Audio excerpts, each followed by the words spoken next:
Bonsoir et bienvenue en ce lundi 23 février pour une nouvelle semaine d'information locale. Il est l'heure du journal de la rédaction. Voici les principaux titres. Les mondiaux de cyclisme sur piste se referment de l'organisation aux performances des Français. Nous sommes avec François Pervis. Voilà, de l'organisation aux performances des Français. Nous allons revenir sur le succès avec en plateau le directeur général délégué à la compétition, Arnaud Courtier. Vous entendrez aussi le champion installé dans les Yvelines, François Pervis. Nous parlons également de deux ateliers qui se déroulent pendant les vacances. Un atelier manga sur la Verrière à la médiathèque et puis également des ateliers autour du cirque. C'est à la Bergerie nationale à Rambouillet. Arnaud Courtier, bonsoir. Et bienvenue. Vous êtes le directeur général délégué au championnat du monde de cyclisme. Vous allez nous accompagner pour ce début du journal pendant un long moment. On va dresser le bilan de cet événement, côté sportif, côté organisation, côté sportif déjà. La France qui termine en tête du classement des médailles. 5 médailles d'or, 2 médailles de bronze. C'est même au-delà des objectifs. C'est une très belle opération sur un plan sportif. Sur un plan sportif, c'est une opération magnifique. Je crois que les athlètes, comme le directeur technique national, Vincent Jacquet, sont tout simplement heureux, il n'y a pas d'autre mot. C'est pas réellement une surprise. On savait qu'ils étaient prêts.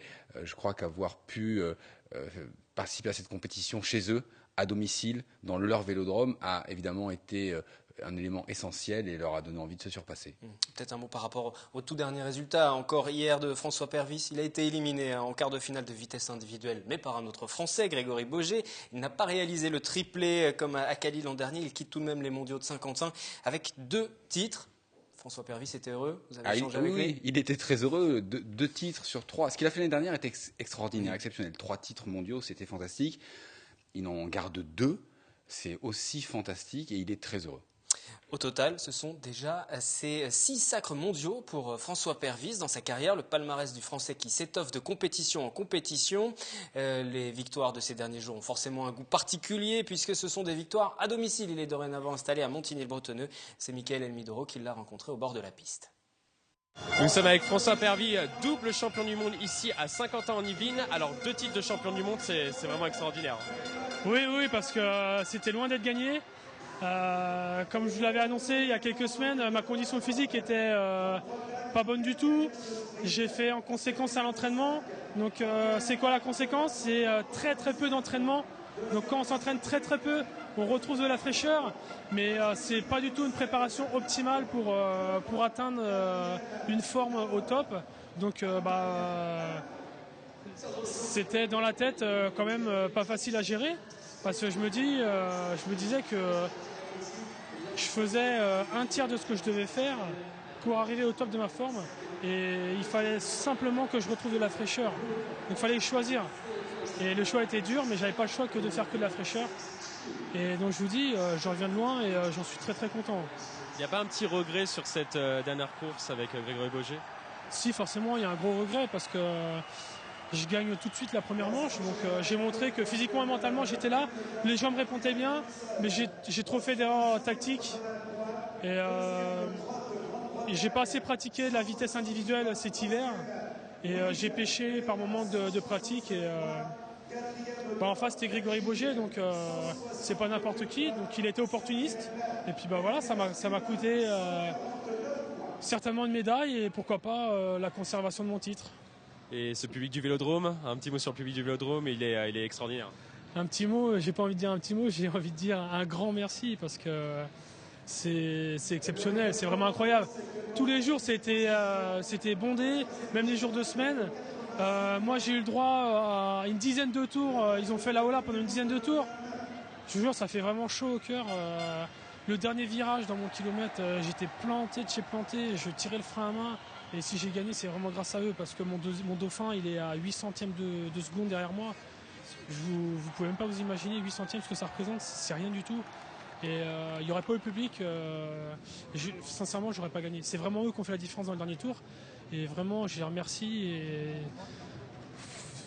vivre des moments comme ça, la Marseillaise, chanter la Marseillaise avec tout le monde, c'est les plus beaux moments de ma carrière. Et vous avez senti que vous changez de statut?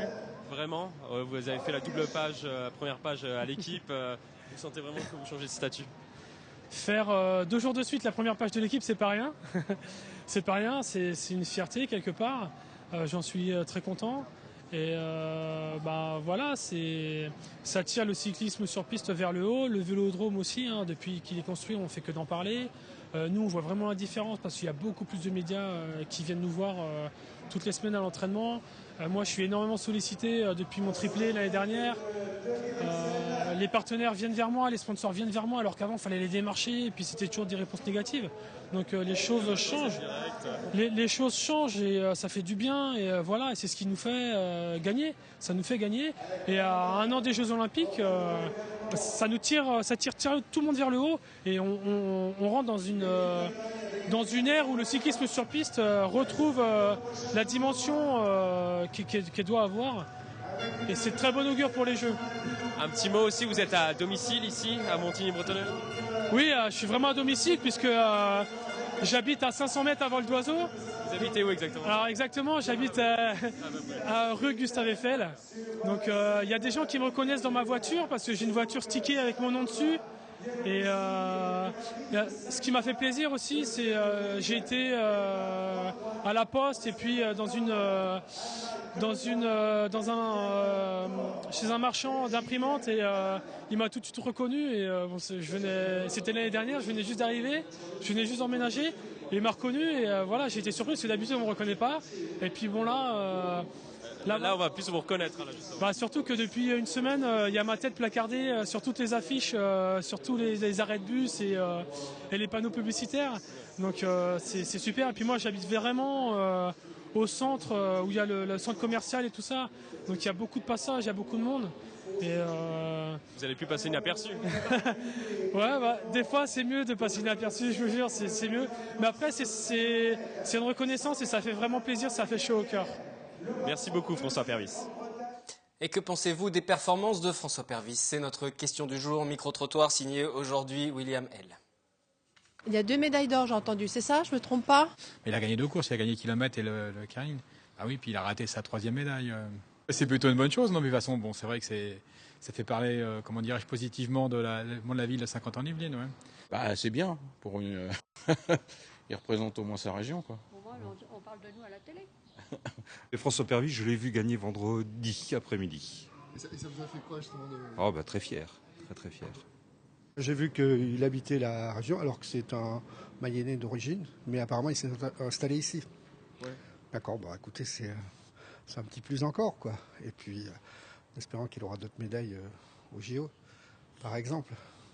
Nous revenons au cours de ce journal sur ces mondiaux de cyclisme avec notre invité Arnaud Courtier, le directeur général délégué au championnat du monde de cyclisme. On en parlait tout à l'heure, performance exceptionnelle pour les Français. Est-ce que d'une certaine manière c'est lié à l'organisation aussi? Est-ce que vous avez été aux petits soins pour ces coureurs? C'est l'encadrement de la DTN qui est aux petits soins pour les coureurs, mais effectivement, ils sont occupés de parfaitement. L'organisation y est peut-être pour quelque chose. On a essayé de leur délivrer des beaux championnats du monde, organisés le mieux possible dans leur vélodrome, qu'ils connaissent bien, pour qu'ils se sentent en confiance. Et puis, et surtout, le public était là. Le public était au rendez-vous. Nombreux, on l'a dit, c'était complet tous les jours. Et surtout, connaisseur, vivant, et a soutenu l'équipe de France au maximum des possibilités. On l'a entendu tout à l'heure, François Pervis qui disait ce deuxième titre, il l'a remporté grâce au public dans le tout dernier tour. Du côté de l'organisation, justement, qu'on précise un petit peu les choses, vous n'avez eu que 6 mois pour vous préparer à peine. Comment ça s'est passé? Ça s'est passé vite, mais ça s'est très bien passé parce qu'on a eu 6 mois seulement, c'est vrai, mais toutes les équipes de la Fédération française de cyclisme étaient très motivées, évidemment, par cet événement. Les équipes qui gèrent le vélodrome, la société Vélopolis aussi, et puis particulièrement les équipes de la communauté d'agglomération de Saint-Quentin-en-Yvelines qui nous ont accompagnés, qui nous ont soutenus, qui ont travaillé avec nous quasiment à plein temps. Et c'est grâce à cette co-organisation qu'on a pu relever le défi d'organiser ces championnats du monde en 6 mois seulement. Sachant que ce n'était pas arrivé en France depuis 2006. Bordeaux 2006, c'était Bordeaux en 2006, donc vous étiez scruté, regardé, il fallait que tout se déroule sans accroc? Il fallait que tout se déroule sans accroc, d'autant plus que le Vélodrome national est neuf. On recevait un championnat du monde seulement une petite année après son ouverture, donc on avait vraiment à cœur de montrer au monde entier la qualité de cet équipement.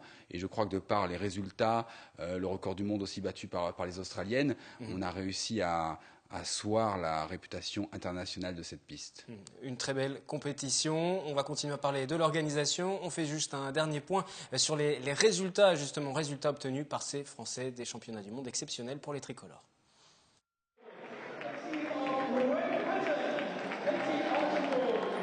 5 titres sur 19 possibles et 7 podiums au total. La France s'est illustrée lors de ces mondiaux de cyclisme. Poussée par son public, elle a atteint les sommets dès le premier jour de compétition.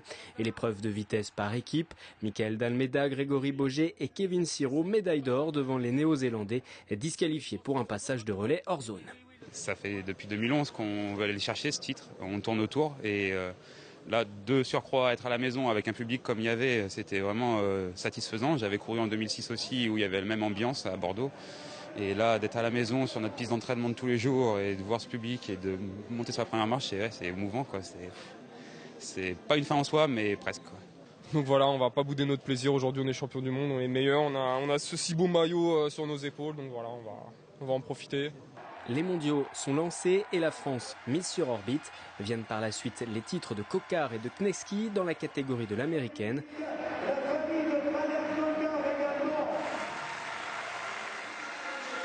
Et que dire de la victoire de Grégory Boget, né à Maisons-Laffitte-Livlinois, à 30 ans, décroche un 4e titre de champion du monde de vitesse. Une victoire particulière, lui qui en 2011 avait perdu ce titre pour un manquement au contrôle antidopage. C'est la première fois qu'il y a autant de personnes de ma famille sur un championnat du monde, donc très content, très ému. J'ai revu Florian Rousseau aussi, qui commentait pour la télé, Arnaud Tournant, et des amis du sport aussi qui sont venus. Je pense à Ladji Doucouré, Leslie Jaune. Voilà, non, c'était très bien d'avoir un événement comme ça chez nous. Je pense qu'il y a beaucoup de personnes qui vont nous suivre jusqu'aux Jeux Olympiques. Les tricolores qui engrangent aussi 2 médailles de bronze avec Julien Maurice sur la poursuite et Quentin Lafargue sur la vitesse. J'ai jamais fait de tournoi de vitesse à l'international et enfin voilà, c'est ouf. C'est un peu dingue et ouais, je pense que le fait d'être ici a beaucoup joué. Maintenant, ça me permet de croire en moi encore plus pour les années à venir. Mais la star de ces mondiaux, c'est cet homme, François Pervis. Le pistard n'est plus qu'à un titre mondial du recordman français Daniel Morellon. 7 couronnes dans les années 60-70. François Pervis, nouvellement installé à 50 ans en Yvelines et qui a fait de ce Clairefontaine du cyclisme sa résidence secondaire, repart avec 2 titres supplémentaires. Lui qui était à 2 doigts de ne pas se présenter vise maintenant les Jeux Olympiques de 2016. Voilà, on progresse très bien, on sait où on va. Donc on a fait un très beau championnat du monde et on a su montrer à tout le monde qu'on savait être là le jour J. Et pour les Jeux Olympiques, on n'a vraiment pas peur. On n'a pas peur et on sait où on va et on a confiance en tout le monde. Seul point noir de cette compétition, l'absence de médaille chez les dames. Compétition à guichet fermé, plus de 5000 spectateurs qui étaient présents chaque jour. C'est une surprise tout de même, non? Malgré tout, dans cet écrin tout neuf du Vélodrome. Non, c'est pas une surprise. On a fait tout ce qu'il fallait pour que le Vélodrome soit complet. À commencer par une politique tarifaire très attractive, des tarifs réduits pour les licenciés, pour les Saint-Quentinois. L'objectif était d'avoir un stade plein à craquer. C'était le cas et dès l'ouverture de la billetterie, à peu près 65% des billets ont été vendus dans les 24 premières heures de mise en vente. On savait que ce serait complet très vite et c'est là une récompense de la politique de la Fédération française de cyclisme et de la volonté toujours de rendre ce sport populaire et accessible au plus grand nombre. Mais les spectateurs venaient de toute la France et même au-delà, ou aussi beaucoup de Saint-Quentinois? Alors, beaucoup de Saint-Quentinois, c'est une vraie satisfaction. Beaucoup d'entre eux ont découvert le Vélodrome, ils l'avaient vu de l'extérieur, mais ne le connaissaient pas de l'intérieur. Et puis beaucoup de supporters qui sont venus de province aussi, des vrais fans, qui ont fait des bus, qui se sont tassés dans les voitures pour certains, mais qui sont venus soutenir leur champion. Puisqu'on parle de l'organisation avec vous, puisque vous en étiez en charge, organiser un tel événement, ça signifie quoi? Quel a été votre travail au quotidien pendant cette compétition? Organiser un tel événement, ça signifie coordonner beaucoup de gens, mon équipe, des prestataires extérieurs, l'aspect sportif, le chronométrage, la logistique, la nourriture, beaucoup de choses, dans le respect des normes et du cahier des charges de l'UCI, puisqu'un championnat du monde est tout à fait normé, bien évidemment. C'est un vrai plaisir de le faire et pour ce qui est pendant la compétition, c'est de surveiller que tout se passe bien finalement, d'être un petit peu partout en même temps et de s'assurer qu'il n'y a pas de soucis. Est-ce que tout s'est bien passé? Vous en êtes satisfait? Est-ce qu'il y aurait des choses à améliorer encore? Nous en sommes très satisfaits, toute l'équipe. Il y a toujours des points d'amélioration. On va faire les débriefs cette semaine et puis on va repartir pour l'avenir et réfléchir à ce qu'on pourrait peut-être envisager dans les années qui viennent. Comment vous avez vécu, vous, cette compétition? Quels souvenirs vous allez en garder? Écoutez, un souvenir merveilleux. Je pense que pendant la finale du Kirin de François Pervis où je me suis surpris à être debout sur le siège dans les tribunes en train d'hurler. C'était un très bon souvenir. Que va devenir maintenant ce vélodrome? On va parler des Jeux Olympiques 2024 parce que là aussi il y a un véritable enjeu. Le vélodrome peut-il faire partie du dossier de candidature? Le dossier Paris 2024 est en tout cas en cours d'élaboration et pour accélérer les choses, la communauté d'agglomération de Saint-Quentin-en-Yvelines a donné son soutien officiel. Une lettre vient d'être envoyée à la maire de la capitale, Anne Hidalgo. Rappelons que dans ce dossier figure également le golf national qui organise chaque année l'Open. On écoute Michel Logier, le président de Saint-Quentin-en-Yvelines. À l'heure où on cherche des financements, nous apportons des équipements déjà existants. On a prouvé qu'on était capable de pouvoir organiser de grandes compétitions. Nous sommes en plein championnat du monde de cyclisme sur piste, donc on est dans cette capacité à accueillir ce type de manifestation. Nous organisons avec la Fédération française de golf l'Open de France toutes les années sur donc le golf national et nous allons accueillir en 2018 la Ryder Cup de golf, c'est-à-dire la plus grande compétition de golf au monde.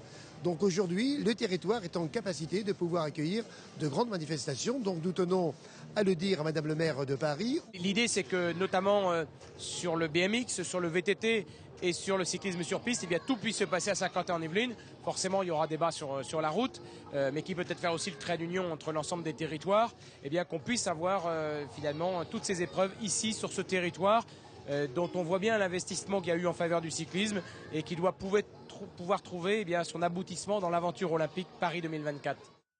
Les Jeux Olympiques à Paris en 2024 avec le vélodrome, avec le golf également qui va organiser entre-temps parce qu'il y a l'Open chaque année mais il y a aussi cette Ryder Cup compétition entre les meilleurs Européens et les meilleurs Américains, ce sera en 2018. Tout ça c'est possible, les Jeux Olympiques 2024 avec ces deux équipements? Oui, c'est possible.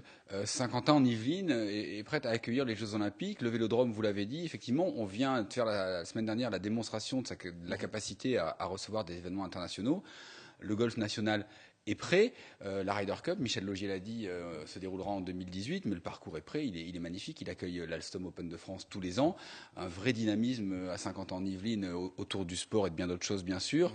La lettre co-signée par Michel Logier, Jean-Loup Charon, le président de la FF Golf, et David Lapartien, le président de la Fédération française de cyclisme, est vraiment importante parce que tout est prêt pour ces JO et en cas de candidature, ce sont des équipements existants qui ne sont pas à construire, donc pas de nouveaux investissements et ça, c'est un poids très fort. Et ce serait une belle revanche aussi parce qu'on se rappelle tout de même que le vélodrome devait voir le jour dans le cadre de cette candidature de Paris en 2012 cette fois-ci. C'est exactement ça, mais grâce à la volonté des gens qui sont les dirigeants de Saint-Quentin-en-Yvelines, des communes qui composent Saint-Quentin-en-Yvelines, eh bien le vélodrome a vu le jour grâce à la volonté de la Fédération française de cyclisme aussi. Aujourd'hui, il est là, bien là, et nous sommes prêts pour l'avenir. Merci Arnaud Courtier d'être passé sur ce plateau pour commencer à débriefer un petit peu ces mondiaux. Il en sera bien évidemment encore question tout au long de la soirée sur TV Fil dans le 7-8 Sport à retrouver juste après le journal. Mais juste pour refermer cette séquence, je vous propose d'écouter un amateur de cyclisme. C'est l'ancien président Nicolas Sarkozy, le patron de l'UMP, et qui est venu apprécier les performances des Français et qui lui aussi n'a pas manqué de soutenir le dossier de Paris 2024. Saint-Quentin-en-Yvelines a un équipement de dimension mondiale, qui est une réussite exceptionnelle, qu'on doit à la mobilisation de David Lapartien et des élus, qui ont fait un boulot remarquable. Et vraiment, pour une fois, où on est candidat à des Jeux Olympiques, avec des infrastructures avant et non pas après, ça fait plaisir. On quitte le vélodrome national pour évoquer les animations proposées pendant ces vacances scolaires. Tout d'abord, retour sur cet atelier de manga à la médiathèque de la Verrière. C'était ce week-end, les amateurs qui sont venus chercher de précieux conseils. Mélanie Poquet et Elodie Moine. Voilà, on se rend bien compte que c'est pas la même chose. Voilà. Donc l'onomatopée, ouais, bien sûr, elle varie en fonction de l'effet qu'on veut faire ressentir. Faire ressentir l'émotion, l'une des particularités du manga, la BD japonaise. Le lecteur est extrêmement immergé dans le manga.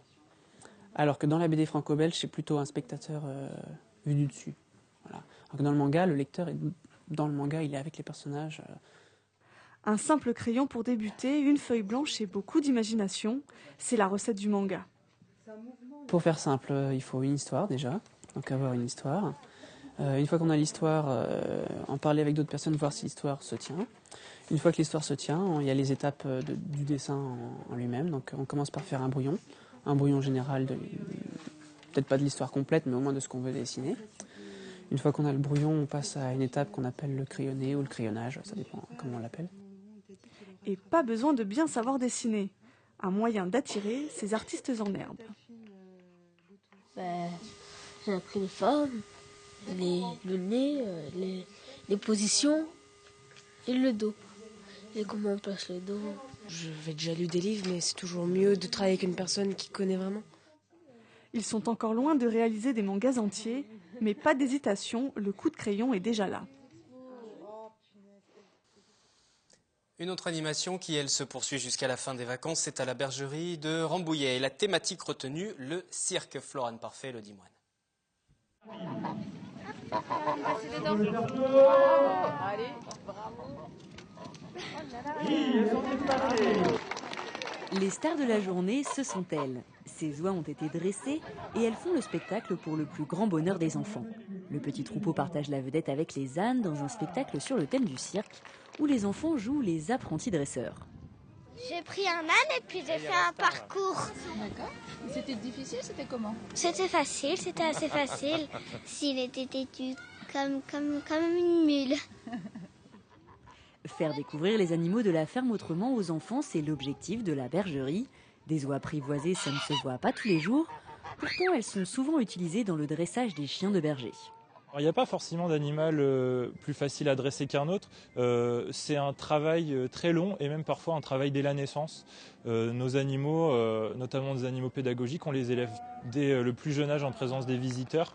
Donc c'est des animaux qui sont facilement manipulables. Nos ânes sont manipulés tous les jours en présence des enfants. Donc c'est pour ça aussi qu'ils sont sympas. Pour les vacances scolaires, des ateliers magie, déguisements et jeux sont également proposés jusqu'à la fin de la semaine. Il y a pas mal de choses, donc là ça varie les plaisirs entre les petits spectacles, entre la visite des animaux, ils peuvent les toucher, les caresser, c'est vraiment sympa. Ils sont ravis, ils sont tout crottés et c'est génial. Hein? C'était super? On est venu spécialement pour ça, oui, c'est très sympathique. Un petit peu de tout pour les enfants. Ils ont bien apprécié, là, pour tous les âges, 3 ans, 5 ans, c'était très sympathique. Avec ses 300 moutons, ses 50 vaches, ses chevaux et chaque saison des petits nouveaux, la bergerie nationale de Rambouillet accueille plus de 100 000 visiteurs chaque année.